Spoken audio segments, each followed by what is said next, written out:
যে নাম নিয়ে বেলাল হয়েছে দিবানা, সে নামেরি মালা পরে চলো গো মদিনা। যে নাম নিয়ে বেলাল, হযরতে বেলাল রাদিয়াল্লাহু তাআলা আনহু রাসূল পাকের নাম নিয়ে দিওয়ানা হয়েছিলেন। আর সেই বেলালকে আল্লাহ রাব্বুল আলামিন এত ভালোবেসেছিলেন, নবীকে ইজ্জত সম্মান, নবীকে ভালোবাসার জন্য হযরতে বেলালকে জান্নাতি করেছেন। জোরে বলুন সুবহানাল্লাহ। বলেছে যে নাম নিয়ে বেলাল হয়েছে দিওয়ানা, সে নামেরি মালা পরে যাব গো মদিনা।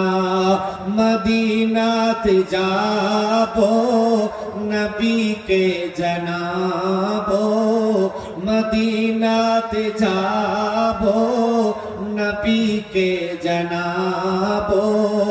ও গো দয়ার নবী আমায় দেখা দাও না,